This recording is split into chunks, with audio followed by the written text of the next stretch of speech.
নবীজি সাল্লাল্লাহু আলাইহি ওয়াসাল্লাম বলেছেন, আত-তাইবু মিনাদ-দামবি কামাল্লা দামবা লাহু। আল্লাহু আকবার।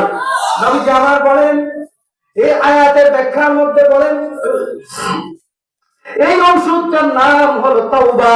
কোন ব্যক্তি যখন গুনাহ করেছে, অপরাধ করেছে, অপরাধ করার পরে অনুতপ্ত হয়েছে যে রব্বুল আলামিন অনেক ভুল করে বসেছি, গুনাহ করে বসেছি, রব্বুল আলামিন আজকের এই মাহফিলের মধ্যে দুই চোখের পানি ছেড়ে দিয়ে যদি সে কান্না করে, অতীত জীবনের কৃতকর্ম থেকে আর সামনে করবে না, অনুতপ্ত হৃদয়ে সে যদি আল্লাহর কাছে ক্ষমা চায়, নবীজি বলেন ওই ব্যক্তির দৃষ্টান্ত হলো সেই শিশুর মতো, যে শিশু সদ্য মায়ের পেট থেকে ভূমিষ্ঠ হলো নিষ্পাপ শিশু। বলুন না আল্লাহু আকবার।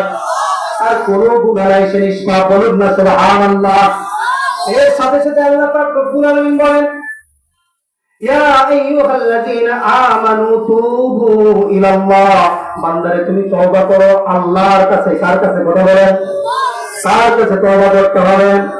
আল্লাহর কাছে তওবা করতে হবে। আল্লাহ পাক রব্বুল আলামিন বলেন, তুবু ইলাল্লাহি তাওবাতান নাসুহা। তওবায়ে নাসুহা করো। বলে তওবায়ে নাসুহা কাকে বলে? নাসুহা, নাসাহা, ইয়ানসুহু আরবি শব্দ। এর অর্থ হলো উপদেশ দেওয়া। বলে যেই তওবা করার পরে আত-তাওবাতুল্লাতী তানসাবুত তাইবিন, বলে যেই তওবা করার পরে ওই তওবা পরবর্তীতে ওই তওবা করে যদি গুনাহ করতে যায়, ওই তওবা তার জন্য বাধা হয়ে দাঁড়ায়। বলুন না আল্লাহু আকবার। এটাকে বলা হয় তাওবাতুন নাসুহা। এটার জন্য শর্ত হলো তিনটা। কয়টা শর্ত? কথা বলেন। তিনটা। শুনবেন? কে কে শুনবেন? ইনশাআল্লাহ। আল্লাহ কবুল করুন। হাত নামান। তাহলে কয়টা শর্ত? তিনটা। আল্লাহ পাক রব্বুল আলামিন বললেন, এই তিনটা শর্ত বিশিষ্ট তাওবা নাসুহা যদি কোনো বান্দা করে, আল্লাহ পাক রব্বুল আলামিন বলেন মৌলিকভাবে দুইটা নিয়ামত দান করব। আল্লাহু আকবার বলেন। আসা রাব্বুকুম আইয়ুকাফিরা আনকুম সাইয়্যাতিকুম ওয়া ইউদখিলাকুম জান্নাত। আল্লাহু আকবার। আল্লাহ পাক রব্বুল আলামিন বলেন, এক নাম্বার হলো তওবা করার সাথে সাথে, তওবা নামক ঔষধ পান করার সাথে সাথে, তওবা নামক ঔষধ সেবন করার সাথে সাথে, তওবা নামক ঔষধ তোমার কলবের মধ্যে লাগানোর সঙ্গে সঙ্গে আতা রাব্বুকুম আইয়ুকাফিরা আনকুম সাইয়্যাতিকুম। বান্দারে তোমার 30 বছর, 40 বছর, 50 বছর, 60 বছরের সকল গুনাহগুলো আমি ক্ষমা করে দেব। বলুন না আল্লাহু আকবার। আরো জোরে সরে বলুন আলহামদুলিল্লাহ। 60 বছরে? না না না, কোন বান্দার হায়াত যদি থাকে 1000 বছর। কত বছর? 1000 বছর পর্যন্ত গুনার সাগরের মধ্যে হাবুডুবু খেলো। এরপরে বান্দা অনুতাপ অনুশোচনা করলো, এক রাত্রিতে বসে নির্জনে বসে বসে চোখের পানি ছেড়ে দিল। এই কুয়াশার পানিগুলো যেমন টপ টপ করে পড়ছে, বলে বান্দার চোখের পানি জমিনে পড়ার আগে আল্লাহ পাক রব্বুল আলামিন বান্দার তওবা কবুল করে নেন। বলুন না সুবহানাল্লাহ। সেই সাথে বান্দার জীবনের অতীত গুনাহগুলো ক্ষমা করে দেন। বলুন না আল্লাহু আকবার। মানে এক নাম্বার ঔষধ প্রয়োগ করার পরে এক নাম্বার ফায়দা। দুই নাম্বার ফায়দা হলো, যেই জান্নাত পাওয়ার জন্য 5 ওয়াক্ত নামাজ পড়ছি, যেই জান্নাত পাওয়ার জন্য লক্ষ লক্ষ টাকা প্রতি বছর যাকাত দিচ্ছি, যেই জান্নাত পাওয়ার জন্য মাদ্রাসায় দান করছি, যেই জান্নাত পাওয়ার জন্য মসজিদে দান করছি, যেই জান্নাত পাওয়ার জন্য আজকের এই মাহফিলে ওলামায়ে কেরামের সঙ্গে বসেছি, বলে ওই জান্নাত আল্লাহ পাক রব্বুল আলামিন বলেন ওই দখিলাকুম জান্নাত তাজরি মিন তাহতিহাল আনহার। বলে এমন জান্নাত আল্লাহ পাক রব্বুল আলামিন তওবাকারী বান্দার জন্য লিখে দিবেন, তওবাকারী বান্দাকে মাইগারা দিয়ে দিবেন, যেই জান্নাতের তলদেশ দিয়ে প্রবাহমান থাকবে ঝর্ণা। বলুন না আল্লাহু আকবার। নদী হয়ে যেতে থাকবে, স্রোতস্বিনী নদী প্রবাহমান থাকবে। তওবাতে যখন তওবা করবে আল্লাহ পাক রব্বুল আলামিন কেমন খুশি হন, কেমন খুশি হন। বিশ্বনবী মুহাম্মদুর রাসূলুল্লাহ সাল্লাল্লাহু আলাইহি ওয়াসাল্লাম, বুখারীর হাদিস, নবীজি সাল্লাল্লাহু আলাইহি ওয়াসাল্লাম বলেন, একজন ব্যক্তি দীর্ঘ পথ সফর করেছেন, মরুভূমি প্রান্তরের মধ্যে হাঁটতে হাঁটতে উটের পিঠে সওয়ার হয়ে বহুদূর চলে গেছেন। যেতে যেতে অনেক দূর যখন চলে গেল, বিশাল প্রান্তর, সামনে কিছু দেখা যায় না, ডান পাশেও কিছু দেখা যায় না, বাম পাশেও কিছু দেখা যায় না, পিছনেও কিছু দেখা যায় না। এই ব্যক্তি তখন ক্লান্ত হয়ে পড়েছে, একটা জায়গাতে তার উটটাকে দাঁড় করিয়ে উটের পাশে ওই ব্যক্তি একটু শুয়ে পড়লো। কি করলো কথা বলে? উটের পাশে লোকটা শুয়ে পড়েছে। উটের পিঠের উপর যা তার যে সমস্ত সামানা ছিল, টাকা পয়সা যা কিছু ছিল সব উটের পিঠে। এবার এই ব্যক্তি যখন ঘুমের কোলে পড়ে গেল, ঘুমের কোলে ধরে পড়ল, দীর্ঘ পথ পর্যন্ত সফর করার কারণে ক্লান্তি এসে গেছে। লোকটা যখন একটু হেলান দিয়েছে, হেলান দেওয়ার সঙ্গে সঙ্গে ঘুম চলে আসছে। দীর্ঘ সময় ঘুমের মধ্যে সে ছিল। ঘুম থেকে যখন সে জাগ্রত হলো, জাগ্রত হওয়ার পরে দেখে ওই ব্যক্তির যে উটটা ছিল, ওটের পিঠের উপর অনেক সামানা ছিল, মাল ছিল, দেখে উটটা ওখান থেকে চলে গেছে, নাই। এবার ডান দিকে তাকায় উট নেই, বাম দিকে তাকায় উট নেই, সামনের দিকে তাকায় দেখে উট নেই, পিছন দিকে তাকায় শুধু ধুধু মরুভূমি ছাড়া আর কিছু দেখা যায় না। বিশাল মরুভূমির প্রান্তর। লোকটা ডানে বামে সামনে পিছনে সব কিছু যখন তাকিয়ে দেখলো, দেখে কোনো বাড়ি ঘর দেখা যায় না, জনমানব শূন্য, এক শূন্য প্রান্তের মধ্যে সে শুয়ে আছে, শুয়ে বসে আছে।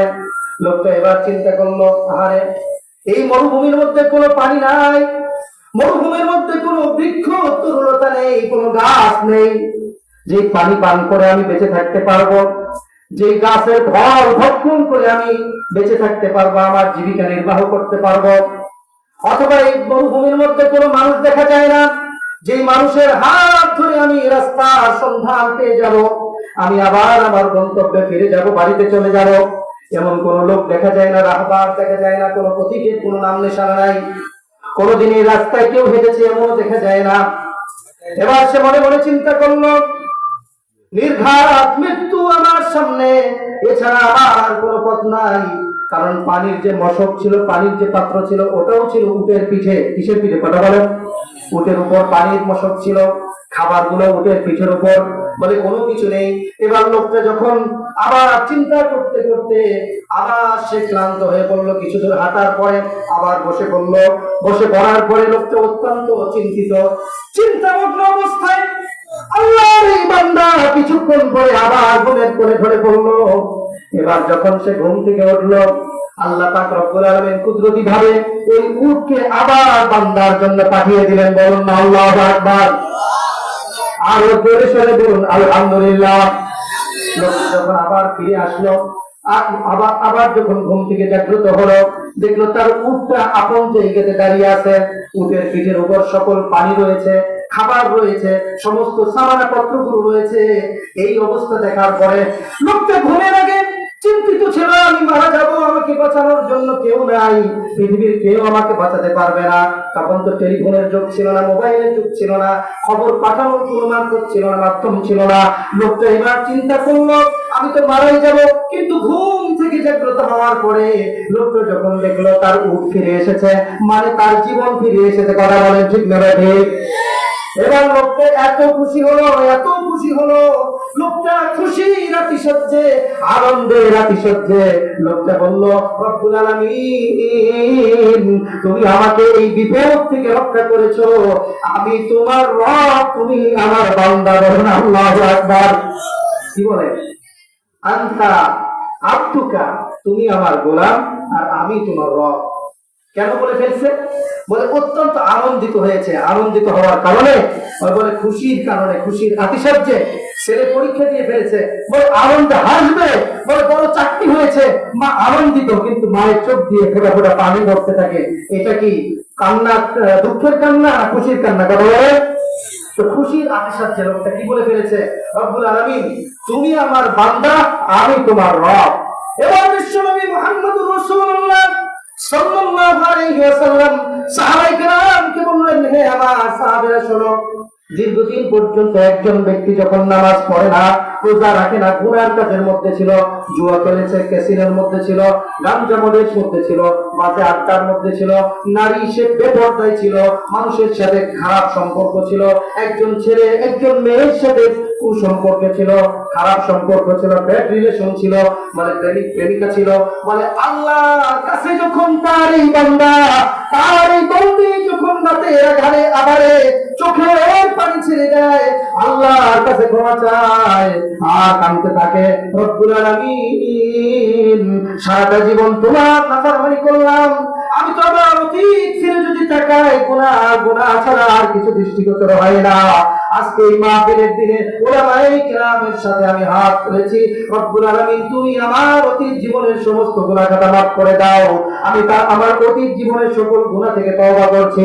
এইভাবে যখন আল্লাহর কোন বান্দা, আল্লাহর কোন বান্দী যখন তওবা করে, আল্লাহ রাসূল বলেন আল্লাহ তার ওই যে ব্যক্তি মরুভূমির মধ্যে মৃত্যুর পর থেকে রেহাই পেল, ওই ব্যক্তি যতটা না খুশি হয়েছে, এই ব্যক্তি 60 বছর গুনাহ করার পরে, 40 বছর গুনাহ করার পরে, 20 বছর গুনাহ করার পরে ওই রাত্রিতে চোখের পানি ছেড়ে দিয়ে যখন তওবা করলো, আমার মালিক আরশ থেকে ওই বান্দা প্রতি, ওই বান্দির প্রতি আরো বেশি খুশি হয়ে যায়। বলুন না আল্লাহু আকবার, আরো জোরে সরে বলুন আলহামদুলিল্লাহ। এই জন্য আমার ভাইরা, অন্তর যখন অসুস্থ হয়ে যায়, এই রোগাক্রান্ত অসুস্থ অন্তরকে সুস্থ করার জন্য এবং আল্লাহর জান্নাতের মেহমান হওয়ার জন্য আল্লাহ রাসূল সাল্লাল্লাহু আলাইহি ওয়াসাল্লাম একখানা ঔষধ দিয়েছেন। সেই ঔষধের নাম হলো তওবা। ঔষধের নাম কি কথা বলেন? তওবা। বলেন